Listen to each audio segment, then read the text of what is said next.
ایک سوال ہم تک آیا ہے کہ مفتی صاحب، اگر کوئی شخص اپنے گاؤں، ولیج اور اپنے گھر والوں کو چھوڑ کر پیسہ کمانے اور ترقی کرنے کے لیے دور دراز کے شہروں میں یا اپنے ملک کو چھوڑ کر دوسری کنٹری میں جاتا ہے، تو اس فیصلے کو قرآن حدیث کی روشنی میں کیسا دیکھا جا سکتا ہے؟ ایسے حالات میں اسلامی نگاہ سے کیا حکم ہے؟ برائے کرم قرآن حدیث کے حوالے سے رہنمائی فرمائیں۔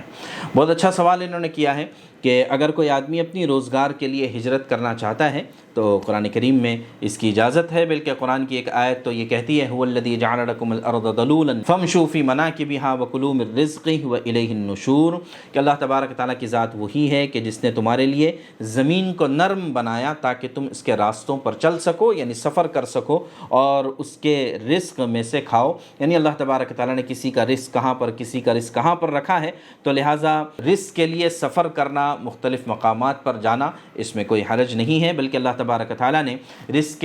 حلال کی طلب کو فرض قرار دیا ہے۔ ایک روایت میں آتا ہے کہ دین کے علم کے حاصل ہے، ایک تو دین کا علم حاصل کرنا فرض ہے، اس کے بعد فرمایا کہ اور فرائض میں سے ایک فریضہ ہے حلال روزی کا کمانا، تو لہٰذا حلال روزی کمانے کے لیے آپ ضرور سفر بھی کر سکتے ہیں۔ البتہ وہ ہجرت جو آپ کی ہوگی وہ دنیا کے لیے ہوگی، وہ دین کے لیے نہیں ہوگی۔ ہاں البتہ اگر آپ نے اس میں دین کی نیت کر لی کہ میں دین کی نیت سے ہجرت کرتا ہوں اور وہاں جا کر آپ پیسہ بھی کما رہے ہیں، سب کچھ کما رہے ہیں، تو اس میں کوئی حرج نہیں ہے۔ البتہ اس میں دو تین چیزوں کا خیال رکھنا ضروری ہے۔ آپ چاہے جہاں بھی جائیں اور آپ جہاں جا کر پیسہ کمائیں اور جہاں جا کر آپ نام کمائیں، اس میں کوئی حرج نہیں ہے۔ سب سے پہلی چیز البتہ یہ ہے کہ آپ کو فرائض کا اہتمام کرنا چاہیے۔ فرائض کے اہتمام سے مراد ہے نماز، روزہ اور دیگر جتنے بھی فرائض ہیں دینی احکامات کو، اس لیے کہ دین جیسے آپ کے وطن میں ہے ایسے ہی وطن سے باہر نکل کر بھی دین کی پابندی ضروری ہے۔ دوسرے نمبر پر ہے گناہوں سے بچنا، کہ آپ جہاں کہیں بھی رہتے ہیں وہاں پر گناہوں کے ماحول سے بچنا اور اپنے آپ کو اخلاقی خطرات سے بچانا، یہ بہت زیادہ ضروری ہے۔ خاص طور سے آدمی جب شادی شدہ ہو تو اس وقت میں اس چیز کا خیال رکھنا ضروری ہے۔ مثال کے طور پر ایسا ہے کہ آپ فیملی کے ساتھ نہیں رہتے ہیں تو وہ بہت زیادہ خطرناک چیز ہے، اور اس کے بارے میں تھوڑا سا غور کرنے کی چیز ہے کہ مثال کے طور پر ایک مرد ہے، وہ فارن میں رہتا ہے، کسی کنٹری میں رہتا ہے، اور اس کی فیملی، اس کی بیوی بچے اپنے وطن میں رہتے ہیں، تو جہاں پر ضروریات کا خیال وہ تو کیا ہی جاتا ہے، آدمی دور وطن سے دور گیا ہی ہے پیسہ کمانے کے لیے تو پیسہ تو ضرور بھیجتا ہوگا، لیکن دین اور ان کے اخلاقیات پر نگاہ رکھنا یہ بھی ضروری ہے، اور فطری تقاضوں کو اپنے کنٹرول میں رکھنا، وہاں مرد بھی اپنے کنٹرول میں رکھے، یہاں بیویاں بھی اپنے کنٹرول میں رکھیں، یہ بہت زیادہ ضروری ہے۔ اس لیے کہ ایسا صحابہ کے زمانے میں بھی ہوا۔ حضرت عمر رضی اللہ تعالیٰ عنہما کے زمانے میں وہ ایک مرتبہ رات میں گشت لگاتے ہوئے ایک گھر کے پاس سے گزرے تو اندر سے ایک عورت کے اشعار کی آواز آ رہی تھی، الفاظ تھے کہ جس سے بظاہر یہ تھا کہ ان کے خواہشات کا وہ اظہار کر رہی تھیں۔ تو حضرت عمر رضی اللہ عنہ نے صبح میں بلا کر ان سے معلومات تحقیق کی کہ کیا مسئلہ ہے، تو بتایا کہ ان کے شوہر جہاد پر گئے ہوئے ہیں، تو اور ظاہر ہے کہ شوہر جہاد پر اتنے بڑے عمل کے لیے، اتنے بڑے کام کے لیے گئے ہوئے ہیں۔ تو اب جو ہے حضرت عمر رضی اللہ عنہ اپنی بیٹی حضرت حفصہ رضی اللہ عنہا کے پاس آئے، اور باپ نے بیٹی سے سوال کیا کہ بیٹی ایک بات پوچھنا چاہتا ہوں، مجھے صحیح طور پر بتانا کہ ایک بیوی اپنے شوہر کے بغیر کتنے دن تک رہ سکتی ہے؟ تو حضرت حفصہ رضی اللہ عنہا نے، ایک روایت میں یہ ہے کہ 4 مہینے، اور ایک روایت میں ہے 6 مہینے، اس کا ذکر کیا ہے کہ اتنا ہی دیر ایک بیوی اپنے شوہر سے یا شوہر اپنی بیوی سے جدا رہ سکتے ہیں۔ تو لہٰذا یہ اسلام کا نظریہ ہے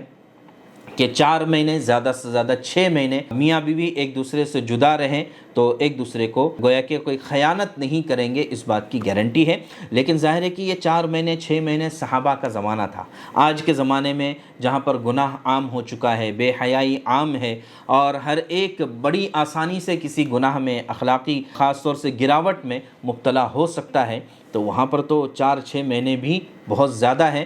چند مہینوں کا ہی بہت بڑا مسئلہ ہو جاتا ہے۔ تو اگر آپ کہیں پر کسی اور وطن میں رہتے ہیں کمانے کے لیے، بہت اچھی بات ہے، لیکن اس فطری تقاضے کا خیال رکھنا بھی بہت زیادہ ضروری ہے، ورنہ یہ بات سرویز سے یہ بات ثابت ہے کہ 40% لوگ ایسے ہوتے ہیں شادی شدہ جو ایکسٹرا میرٹل افیئر رکھتے ہیں، تو اس وجہ سے اس چیز کا خیال رکھنا چاہیے۔ تیسری بات جو اس سلسلے میں آتی ہے وہ اولاد کی تربیت کا مسئلہ ہوتا ہے کہ باپ نے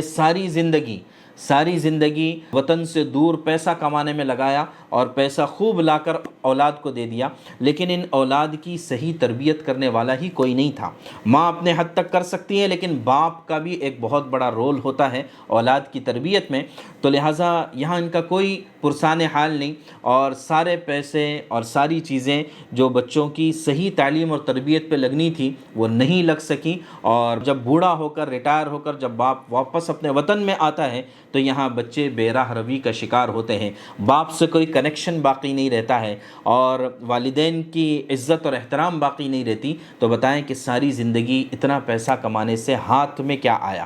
نتیجہ کیا ملا؟ آدمی کی زندگی کا سب سے بڑا انویسٹمنٹ اس کی اولاد ہے، ان کی اولاد کی صحیح تعلیم اور تربیت کرنا ہے۔ تو تیسری چیز اس بات کا بھی خیال رکھنا ہے۔ چوتھی چیز ہے کہ والدین کے حقوق کا خیال رکھنا۔ یہ دیکھیں، والدین جب تک زندہ اور سلامت رہیں تب تک ان کی یہ خواہش ہوتی ہے کہ ان کی اولاد، خاص طور سے لڑکے، ان کے پاس رہیں، ان کی خدمت کی ضرورت ہوتی ہے، ان کے حقوق کی ادائیگی کی ضرورت ہوتی ہے، ان کے علاج معالجے کی ضرورت ہوتی ہے۔ تو اس وقت میں اگر گھر کے بچے ہی موجود نہیں ہیں جن کے لیے انہوں نے اپنے آپ کو بوڑھا کر دیا اور جنہوں نے اپنی ہڈیوں کو گھلا دیا ان کے لیے، اب یہی آخری وقت میں اور بڑھاپے کا سہارا بننے کے لیے اولاد ہی موجود نہیں ہے، یہ پردیس میں اپنے اپنی جگہ پر جا کر سیٹل ہے، تو اس چیز کا بھی خیال رکھنے کی ضرورت ہے۔ تو خلاصہ یہ نکلتا ہے کہ آپ ضرور کمانے کے لیے کہیں پر بھی جائیں، شریعت اس کی اجازت دیتی ہے۔ صحابہ کرام کے واقعات ہمیں ملتے ہیں لمبے لمبے سفر کے، تجارتی سفر کے، تو اس کی ضرور اجازت ہے۔ البتہ یہ 4 پوائنٹس ہم نے بتائے ہیں کہ آپ جہاں بھی رہیں دینداری کا خیال رکھیں، آپ جہاں بھی رہیں گناہوں سے بچنے کا اہتمام کریں، آپ جہاں بھی رہیں اولاد کی صحیح تعلیم اور تربیت کا انتظام کریں، آپ جہاں بھی رہیں اپنے والدین کے حقوق کی ادائیگی کی فکر کریں۔ اللہ تبارک تعالی ہم سب کو حقوق کی ادائیگی کرنے والا اور اسلام کو سمجھنے والا اور اس پر عمل کرنے والا بنائے۔ جزاک اللہ خیر۔